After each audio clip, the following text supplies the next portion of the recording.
નમસ્કાર મિત્રો, crystal coaching YouTube ચેનલમાં તમારું હાર્દિક સ્વાગત કરે છે. ગયા લેક્ચરમાં મિત્ર આપણે ધોરણ 10ના ગણિત વિષયની આપણે ચર્ચા ચાલુ કરી હતી અને આપણે એના વિશે થોડો વિષય પ્રવેશ કરેલો હતો કે કયા ચેપ્ટરમાંથી શું પૂછાય છે, કયા ચેપ્ટરમાંથી કેવું પૂછાય, એની ચર્ચા આપણે આગળના લેક્ચરમાં કરી. હવે આજથી આપણે ધોરણ 10ના ચેપ્ટરની શરૂઆત કરવા જઈ રહ્યા છીએ, જેમાં આપણે સૌથી પહેલા શરૂઆતનું ચેપ્ટર આપણે લઈ રહ્યા છીએ સમાંતર શ્રેણી. કે ભાઈ સમાંતર શ્રેણી કોને કહેવાય, સમાંતર શ્રેણી શું છે, સમાંતર શ્રેણી કઈ રીતે બને છે, એ બધી ચર્ચા આપણે આની અંદર કરી એના પછી આપણે આગળ ચેપ્ટર ભણવાનું શરૂ કરવાનું છે. મિત્રો તમને હું જો એક ઉદાહરણ અહીંયા આપું કે ભાઈ 2, 4, 6, 8, 10 તો કે આ શ્રેણી કેવી છે, તો કે સમાંતર શ્રેણી છે. તમે કઈ રીતે કહી શકો સમાંતર શ્રેણી છે, તો કે આના બે પદો વચ્ચેનો તફાવત દરેક જગ્યાએ કેવો છે, તો કે તફાવત દરેક જગ્યાએ સરખો છે. એટલે કે જો બે પદો વચ્ચેનો તફાવત સરખો હોય અને એમાં સતત વધારો થઈ રહ્યો હોય કે ઘટાડો થયો હોય તો એને આપણે સમાંતર શ્રેણી કહીએ છીએ. એટલે કે જો આપણે વાક્ય આપ્યું હોય તો શું આપી શકીએ કે જેમાં પ્રથમ પદ સિવાયના પ્રત્યેક પદ એ આગળના પદમાં નિશ્ચિત સંખ્યા ઉમેરીને મેળવી શકાય તેવી સંખ્યાઓની યાદી એટલે સમાંતર શ્રેણી. ઉદાહરણ આપીને સમજાવું. આ જ ઉદાહરણ આપ્યું હતું કે દરેક પદમાં, એટલે કે માની લો કે આનું જે પહેલું પદ છે, આપણે પહેલા પદને લઈએ, એના સિવાયનું પ્રત્યેક પદ એટલે કે એના પછીના જેટલા પણ પદો છે એમાં આગળના પદમાં કઈક નિશ્ચિત સંખ્યા ઉમેરી. તો કઈ ઉમેરી મિત્રો? આપણે 2 ઉમેરી. આ 2 ઉમેરીને આપણે શું મેળવ્યા? તો કે 4 મેળવ્યા. 4માં 2 ઉમેરીને શું મેળવ્યા? તો કે 6 મેળવ્યા. એવી યાદી આ શું તૈયાર થઈ? આખી એક સંખ્યાઓની યાદી તૈયાર થઈ. એને જ આપણે શું કહીએ છીએ? તો કે સમાંતર શ્રેણી કહીએ છીએ. બીજું ઉદાહરણ લઈ લઈએ. ઘટતી હોય એવી, માની લો કે હું અહીંયાથી 10 સંખ્યા લઉં, 10માંથી 8, 8 પછી 6, 6 પછી 4, 4 પછી 2, 2 પછી 0, 0 પછી -2.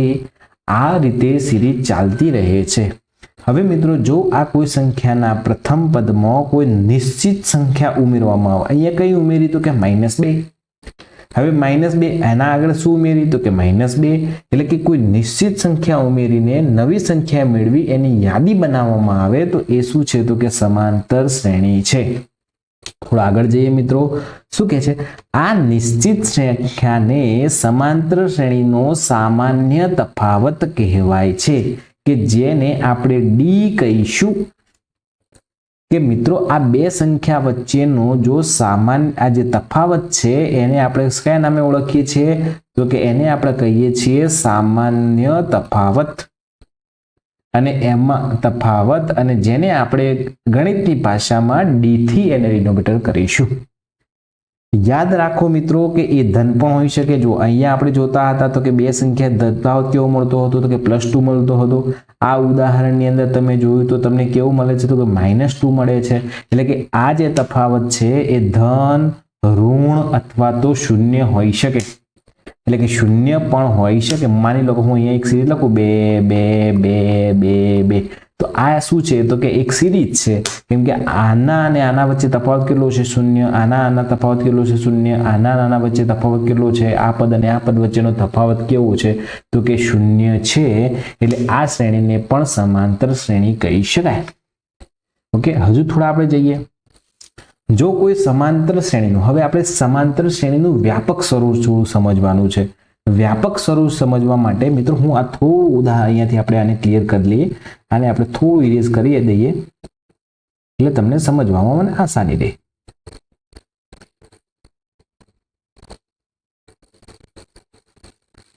ઓકે, હવે મિત્રો જો પ્રથમ પદ, કોઈ શ્રેણીનું પ્રથમ પદ એ છે. માની લો કોઈ શ્રેણી આપણે આમાં 2 લખી હતી, 2, 4, 6, 8. જો એના કરતા એનું પ્રથમ પદ એ હોય અને એનો સામાન્ય તફાવત આપણે કીધું, આમાં સામાન્ય તફાવતને આપણે શું કહેતા હતા? તો કે તફાવતને ડી કહેતા હતા. એટલે કે જો એનો સામાન્ય તફાવત ડી હોય તો મિત્રો આમાંથી જે બીજું પદ બને છે, બીજું પદ કઈ રીતે બને છે? તો કે પહેલું પદ વત્તા તફાવત. તો અહીંયા શું બનશે? પહેલું પદ એ વત્તા તફાવત. હવે શું થશે? તો કે હવે આના પછીનું જે પદ આવશે એ કઈ રીતે બનશે? તો કે આ પહેલું પદ વત્તા 2 વખત તફાવત ઉમેરો એટલે ત્રીજું પદ મળી જશે. એના પછી a વત્તા 3d મળશે, એના પછી a વત્તા 4d મળશે. આવું અનંત સુધી ચાલે તો આ એનું શું થયું? સમાંતર શ્રેણીનું વ્યાપક સ્વરૂપ થયું. કઈ સાહેબ આમાં કઈ વ્યાપક સ્વરૂપમાં કઈ સમજ ના પડી? સમજાવું તમને. જો મિત્રો આ પહેલું પદ આપણું કયું હતું? 2 હતું. 2 ઓકે, 2 લખી દીધા મેં. હવે આ બીજું પદ આપણું કયું આવ્યું? 4 બન્યું. 4 એ 4 કઈ રીતે બન્યું? તો કે આના નાના વચ્ચે તફાવત કેટલાનો હતો? કે 2 નો હતો. તો કે પહેલું પદ વત્તા તફાવત, તફાવત એટલે 2 એટલે કે 2 વત્તા 2 એટલે કેટલું બન્યું? 4. એના પછી પહેલું પદ તો શું હતું મિત્રો? 2 અને 2 ગુણ્યા તફાવત કેટલો હતો? 2 નો. તો કે આ શું બન્યું? 6 બન્યું. એના પછી a એટલે કે પહેલું પદ પછી 3 ગુણ્યા તફાવત કેટલો હતો? 2. તો કે આપણને ત્રીજું પદ મળ્યું. પછી આ a વત્તા 4 ગુણ્યા તફાવત એટલે અહીંયા આપણને શું મળ્યું? શું મળ્યું મિત્રો? 6 8 ને 10. 4 દુ 8 ને 2 10. એટલે કે આ રીતે આપણે શ્રેણી મેળવી શકીએ. હવે કોઈ પણ મિત્રો આ ચેપ્ટરની અંદર જો કોઈ પણ દાખલો તમારે ગણવાનો થશે તો એમાં તમને બેઝિક એટલી ખબર હોવી જોઈએ કે a એટલે શું થાય? તો કે પ્રથમ પદ થાય. ડી એટલે શું થાય? તો કે સામાન્ય તફાવત થાય. આના જ ઉપરથી અત્યારે આપણે થોડા દાખલા જોવાના છીએ. ચલો આપણે થોડા આગળ જઈએ. ઉદાહરણ 1 તમારા જ ચોપડીનું છે કે પહેલું ઉદાહરણ છે કે સમાંતર શ્રેણી આપણને આપેલી છે 3/2 1/2 -1/2. એનું પ્રથમ પદ a અને સામાન્ય તફાવત ડી લખો. સામાન્ય તફાવત ડી લખો. મિત્રો કોઈ પણ શ્રેણી હોય તો એને આપણે શ્રેણીને a પછી a1 a2 આ a3 a4 થી લઈ અને an આ એ શ્રેણીનું સ્વરૂપ છે. બરોબર, એટલે કે પહેલું પદ, બીજું પદ, ત્રીજું પદ, ચોથું પદ, પાંચમું પદ એવું અનંત સુધી. હવે આ સમાંતર શ્રેણીને જો વાત કરું તો એનું પહેલું પદ જ આપણા માટે કે આમાં a બરાબર શું થશે? તો કે 3/2. એટલે કે અહીંયા જે પહેલો આપણને જે પ્રશ્ન પૂછેલો છે કે પ્રથમ પદ શું થશે? તો કે અહીંયા આપણું આ 3/2 એ સમાંતર શ્રેણીનું પહેલું પદ થશે. ઇઝીલી તમને આવડી જાય. પછી બીજું કહે છે કે સામાન્ય તફાવત. અહીંયા હું શોધું તો કે આપણે સમજ્યા કે સામાન્ય તફાવત બરાબર મિત્રો શું થશે? a2 a1. એટલે કે બીજા પદમાંથી એના આગળનું પદ બાદ કરીશું આપણે. એ થાય ને તફાવત. મિત્રો આ યાદ રાખજો, હંમેશા બીજા પદમાંથી આગળનું પદ બાદ કરવાનું છે. a2 a1 કરવાનું છે. ઘણા છોકરાઓ ભૂલ ક્યાં કરે? તો કે a2 a1 કરી દે, a1 a2 કરી દેશે. a1 a2 એટલે કે પહેલા પદમાંથી બીજું પદ બાદ કરી દે અને એનો ડિફરન્ટ ખોટો આવે. અહીંયા જે પણ આપેલું છે એમાં આપણે બીજા પદમાંથી પહેલું પદ બાદ કરવાનું છે. અહીંયા જુઓ પહેલું પદ કયું હતું? તો કે 1/2 -3/2. બરોબર, આ લખી દીધું. હવે જો નીચે છેદ સરખા છે તો લસા કેટલો થશે? તો લસા 2 આવશે તો 1 - 3 એટલે કે -2/2 અને -2/2 જાય એટલે કેટલા મળે? તો કે -1. તો કે આનો સામાન્ય તફાવત તમને કેટલો મળ્યો? તો કે -1 મળ્યો. હવે મિત્રો અહીંયા એક થોડું બીજું તમને કોન્સેપ્ટ વાઇઝ થોડું સમજાવું છું કે આ તફાવત મળ્યો. હવે આપણે સામાન્ય તફાવત એટલે શું થાય? તો કે બીજા પદમાંથી પહેલું પદ બાદ કરો, ત્રીજા પદમાંથી બીજું. હું અહીંયા જો આ ત્રીજું જો અહીંયા જો -3/2 માંથી 1/2 બાદ કરું. અહીંયા શું લખું? -3/2 અને -1/2. હવે આનું સાદરૂપ આપું હું તો કે -3/2. આ માઇનસ શું થઈ જશે? તો કે +1/2. આનો લસા કેટલો આવશે? તો કે 2 - 3 + 1 એટલે કે -2/2 બરાબર શું થશે? -1. અહીંયાથી પણ તમારો જવાબ શું આવે છે? -1 જ આવે છે. એટલે કે જ્યારે તમને સામાન્ય તફાવત માંગેલો હોય ત્યારે આખી સિરીઝમાંથી તમે કોઈ પણ બે પદોનો તફાવત લઈ તમે સામાન્ય સિરીઝનો તફાવત ડી શોધી શકો છો. મિત્રો આશા રાખું છું તમને સિરીઝનો એ અને ડી શોધવામાં હવે કોઈ તકલીફ પડશે નહીં. ચલો હવે થોડા આપણે આગળ જઈએ. જો નીચેનામાંથી કોઈ સંખ્યાની યાદી સમાંતર શ્રેણી છે, જો સમાંતર શ્રેણી હોય તો એના પછીના બે પદ લખો. અહીંયા મિત્રો આપણે સમજી લઈએ કે સિરીઝનું સામાન્ય સ્વરૂપ શું હતું મિત્રો? તો કે સામાન્ય સ્વરૂપ હતું એ, પછી બીજું પદ શું હતું? એ મિત્રો એક જ મિનિટ આપણે થોડું ઇરેઝ કરી લેવું પડશે. ઓકે, સિરીઝનું સામાન્ય સ્વરૂપ શું હતું? તો કે પહેલું પદ એ આવે, પછી બીજું પદ શું આવશે? a + d, ત્રીજું પદ કયું આવશે? a + 2d, એના પછી ત્રીજું પછી ચોથું પદ કયું આવશે? a + 3d, એના પછી કયું આવશે? a + 4d, પછી a + 5d અને પછી a + 6d અને આવી સિરીઝ ચાલતી રહેશે. હવે મિત્રો આપણે આની અંદર પહેલો પ્રશ્ન તમને આપેલો છે કે આ સામાન્ય સિરીઝ છે, તો આપણે ચેક કરીએ. ચલો 4, 10, 16 અને 22. હવે જો આનું a બરાબર શું થશે? a બરાબર તો પહેલું પદ આપણને કેટલું મળશે? 4 મળી જશે. હવે સામાન્ય ડિફરન્ટ d બરાબર શું કરવાનું? હંમેશા a2 - a1 બરાબર શું થશે? 10 - 4 બરાબર કેટલા થશે? 6. હવે મિત્રો એકવાર ડિફરન્ટ તમે જોશો તો તમને ખ્યાલ નહીં આવે કે આપણી સિરીઝમાં છે કે સમાંતર શ્રેણી છે કે નહીં. મિનિમમ તમારે 2 થી 3 પદોનો તમારે ડિફરન્ટ ચેક કરવો પડે. એટલે આપણે આ ચેક કર્યો એને આપણે શું કહીશું? D1 કહીશું. પછી આપણે શું ચેક કરીશું કે ડિફરન્ટ 2 બરાબર આપણે લઈ લઈએ કે a3 - a2, એટલે કે ત્રીજા પદમાંથી બીજું પદ પણ બાદ કરીને જોઈ લઈએ. 3 10 ભાગ્યા 6, અહીંયા પણ કેટલો આવે છે? 6 આવે છે. એટલે કે જો 2 વાર અને ત્રીજી વાર પણ કરવું હોય તો તમે કરી શકો છો કે ભાઈ ત્રીજી વાર કરવું હોય તો મારે શું થશે? a4 - a3, એટલે કે 22 - 16 બરાબર કેટલા થશે? તો કે 6. જો અહીંયા ત્રણેય જગ્યાએ તમને ડિફરન્ટ કેવો મળે છે? તો કે સમાન મળે છે. જ્યારે ડિફરન્ટ સમાન મળતો હોય તો એ કેવી સિરીઝ કહેવાય? તો કે સમાંતર શ્રેણી છે. એટલે કે અહીંયા આપણને પહેલા પ્રશ્નનો જવાબ મળી ગયો કે હા હા આ એક, હા આ એક સમાંતર શ્રેણી છે. હવે એને શું કીધું? એના પછીના બે પદ લખો. તો અહીંયા કેટલા? જો એના પછીના પહેલું લખેલું છે, બીજું લખેલું છે, ત્રીજું લખેલું છે, ચોથું લખેલું છે. એનો મતલબ કે 1 2 3 4 અને પાંચમું પદ શું થશે? તો કે પહેલા આપણે 4 10 16 22 અને એમાં પછી 6 ઉમેરીને લખી દો તો પણ ચાલે. 22 ને 6 કેટલા થશે? 28. 28 ને 6 કેટલા થશે? 34. જો આ રીતે ન લખવું હોય મિત્રો તમારે તો તમે એવું પણ લખી શકો કે 4 પછી પાંચમું પદ શું થશે? a + 4d અને આ શું થશે? a + 5d.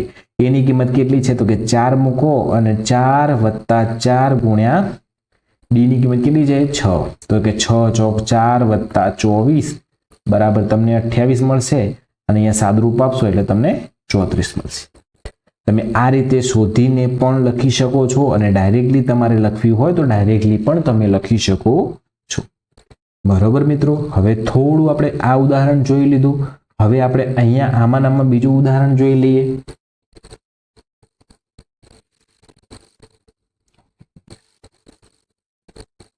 ચાલો મિત્રો,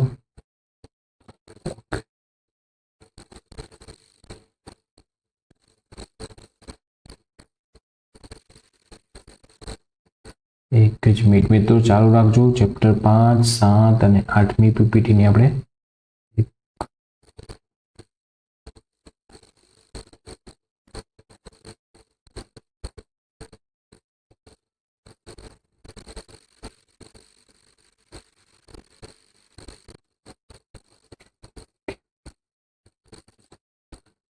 ઓકે મિત્રો એક જ મિનિટ. આ તો ઓકે નમસ્કાર મિત્રો, એક જ મિનિટ લાઈટ ગઈ છે. આપણે અહીંયા સુધી એક જ મિનિટ મિત્રો લાઈટ ગઈ છે. વિડીયો પુશ કરવો પડશે આપણે. લાઈટ ગઈ. ઓકે અહીંયા સુધી રાખીએ છીએ. ઓકે મિત્રો પાછા આવી ગયા. થોડી લાઈટ ગઈ હતી એટલા માટે થોડા ખોવાઈ ગયા હતા. હવે પાછા આપણે આવી ગયા છીએ. પહેલો દાખલો આપણે જોઈ લીધો. થોડી વાર એના ઉપર નજર મારી લઈએ કે કોઈ સમાંતર શ્રેણી એ સમાંતર શ્રેણી છે એ આપણે ચેક કરવાનું હતું અને જો હોય તો એના પછીના બે પદો આપણે લખવાના હતા.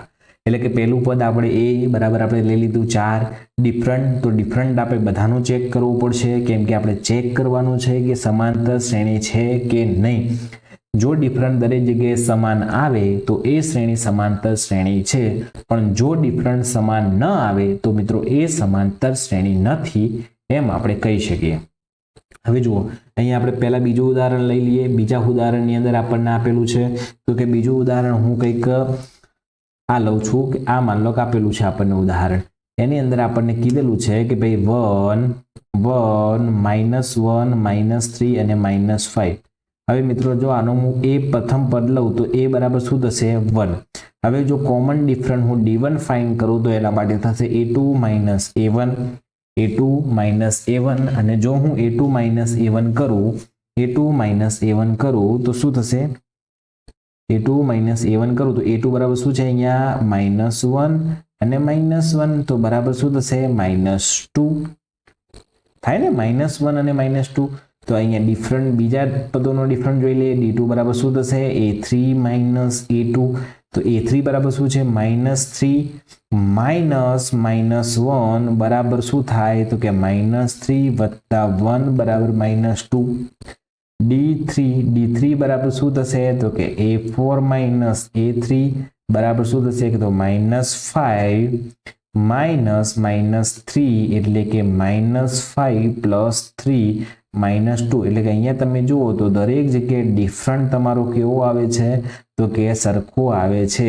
તો આપણે લખીએ કે સામાન્ય તફાવત, અહીંયા લખવાનો તો કે સામાન્ય તફાવત કૌંસમાં લખો કે d સમાન હોવાથી આ શ્રેણી એ સમાંતર શ્રેણી છે. સામાન્ય તફાવત d સમાન હોવાથી આ શ્રેણી કેવી છે તો કે સમાંતર શ્રેણી છે. હવે એને એમ કીધું કે પછીના બે પદો લખો તો કે આપણે એ પછીના બે પદો લખવા માટે આપણને ખબર છે કે શું આવશે એના પછીના પદ તો કે પહેલા f1 પછી -1 -3 -5 આના અંદર બે -2 આપણે ઉમેરવાના તો કે -7 અને -9. આ -2 નો તફાવત આપણે ઉમેરતા જઈએ તો આપણને બે પદો આ જોવા મળશે. બરોબર મિત્રો, હવે આ આપણે વાત કરી આની. ઓકે મિત્રો, આ આપણે વાત કરી આ દાખલાની. હવે આપણે એક જોઈ લઈએ આ છેલ્લી જે આપેલી છે આ તમે મિત્રો તમારે હોમવર્કમાં કરી લેવાની કેમ કે જો અહીંયા પણ જુઓ -2 એટલે અહીંયા પણ 4 તફાવત આવે છે. આનો નાનો તફાવત કેટલો આવશે તો કે -4 આવે છે. એટલે અહીંયા એક મિનિટ આપણે આ જોઈ લઈએ. ચલો ત્રીજા નંબરની જોઈએ.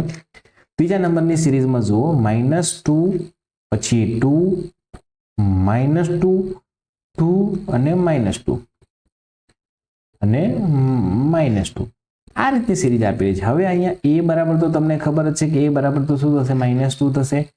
ડિફરન્ટ d1 બરાબર શું થશે તો કે 2 d2 + 2 બરાબર શું થશે 4.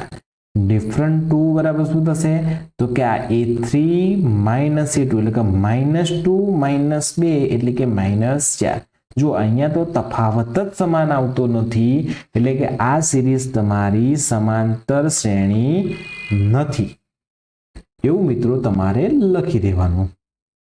બરોબર, અહીંયા તમારે શું કરવાનું અહીંયા લખી દેવાનું કે આ શ્રેણીનો સામાન્ય તફાવત d સમાન આવતો ન હોવાથી આ શ્રેણી એ સમાંતર શ્રેણી નથી. હવે મિત્રો આપણે છેલ્લું ઉદાહરણ જોઈ લઈએ. છેલ્લું ઉદાહરણ જોવા માટે આપણે થોડું આને ક્લિયર કરી લઈએ. આને મિત્રો તમે તમારી નોટમાં લખી દેજો. તમે નોટમાં હું આશા રાખું છું કે તમે મારી સાથે નોટમાં તમે લખતા હશો અને હું અહીંયાથી પૂછી અને પીપીટી તમને જોઈતી હશે તો હું તમને પ્રોવાઈડ કરી આપીશ. પણ આ મારી સાથે સાથે લખતા રહેજો તમે, એટલે શું છે કે તમને કોઈ પણ તકલીફ ન પડે. હવે આપણે છેલ્લાની અંદર આવી ગયા. છેલ્લું ઉદાહરણ તમને આપેલું છે. ઉદાહરણ નંબર તમને 4 આપેલું છે. 4 ઉદાહરણ નંબર તમને 4 આપેલું છે. 4 માં તમારે છે 1 1 1 2 2 2 3 3 3. મિત્રો જોતા જ તમને લાગે છે કે આનો કોઈ જગ્યાએ a બરાબર શું છે તો કે 1. આનો સામાન્ય ડિફરન્ટ d1 બરાબર શું થશે તો કે a2 માઇનસ a1 એટલે શું થશે 1 માઇનસ 1 એટલે 0. અહીંયા આપણે સામાન્ય ડિફરન્સ d2 લખીશું તો પણ શું થશે a3 માઇનસ a2 એટલે કે 1 માઇનસ 1 એટલે કે 0. મિત્રો અહીંયા 2 વખત 0 આવી ગયો, એનો મતલબ કે તમને એવું લાગતું હશે કે આ એક સમાંતર શ્રેણી છે, પણ મિત્રો આપણે બને એટલું ચેક કરવાનું. તમે સીધા પણ અહીંયા ચેક કરી શકો છો કે એકમાંથી એક જાય તો 0, અહીંયા પણ શું આવશે 0, પણ જો આ બેમાંથી એક જાય તો અહીંયા ડિફરન્ટ 1 આવશે, અહીંયા 0, અહીંયા 0, અહીંયા 1. એટલે કે આપણે ચેક કરીએ ડિફરન્ટ 3 બરાબર શું થશે a4 માઇનસ a3 એટલે કે a4 વાળું પદ શું છે તો કે 2 માઇનસ 1 એટલે કે 1. અહીંયા ડિફરન્ટ તમારો 1 આવે છે, અહીંયા બે પદોમાં ડિફરન્ટ 0 આવે છે, એટલે કે સામાન્ય તફાવત એ કેવો નથી સમાન નથી. માટે આ શ્રેણી કેવી નથી તો કે સમાંતર શ્રેણી નથી. આવો મિત્રો તમારે લખી દેવાનું. નમસ્તે. ઓકે મિત્રો, તો કે આ આપણે શું ભણ્યા મિત્રો તો કે અત્યારે આપણે ચર્ચા કરી કે કોઈ શ્રેણી સમાંતર શ્રેણી છે કે નથી, એને આપણે કઈ રીતે ચેક કરી શકીએ, એને આપણે કઈ રીતે ઓળખી શકીએ, અને જો એ સમાંતર શ્રેણી હોય તો એના પછીના માની લો કોઈ 2 કે 3 તમારે પદ લખવાના હોય તો તમે કઈ રીતે લખી શકો એની પણ આપણે માહિતી મેળવીએ. એકવાર શોર્ટમાં મિત્રો આપણે રિવિઝન કરી લઈએ. આ લેક્ચરમાં આપણે શું જોયું તો કે આ લેક્ચરમાં આપણે શરૂઆત કરી સમાંતર શ્રેણીથી. સમાંતર શ્રેણી કોને કહેવાય, સમાંતર શ્રેણીનો સામાન્ય તફાવત કોને કહેવાય, સમાંતર શ્રેણીનું સામાન્ય સ્વરૂપ કેવું હોય, a વત્તા a વત્તા d, a વત્તા 2d, a વત્તા 3d. આ એનું કેવું છે તો કે સામાન્ય સ્વરૂપ છે. એના પછી આપણે એક ઉદાહરણ જોયું સામાન્ય શ્રેણીનું કે જેની અંદર એનો સામાન્ય તફાવત કેવો હતો તો કે સમાન હતો, અને એના પછીના આપણે 3 પદો પણ લખતા શીખ્યા. એના પછી આપણે આ ઉદાહરણની અંદર આપણે સમાંતર શ્રેણીને ઓળખતા શીખ્યા કે છે કે નહીં, અને હોય તો એના બે પછીના પદો લખતા આપણે શીખ્યા. હવે મિત્રો આપણે નેક્સ્ટ લેક્ચર, આ લેક્ચરને એટલા સુધી રાખીએ છીએ. હવે નેક્સ્ટ લેક્ચરમાં આ જ ચેપ્ટરને થોડું આગળ લઈ જઈશું અને આની લગતી થોડી માહિતી આપણે વધારે મેળવીશું. તમને જો વિડીયો મિત્રો ગમતો હોય તો આને લાઈક કરો, શેર કરો અને તમારા મિત્રોને પણ મોકલો, જેથી એ પણ તમારી જેમ ભણી શકે અને આગળ આવી શકે. થેન્ક યુ મિત્રો, આપણે આટલે સુધી રાખીએ છીએ.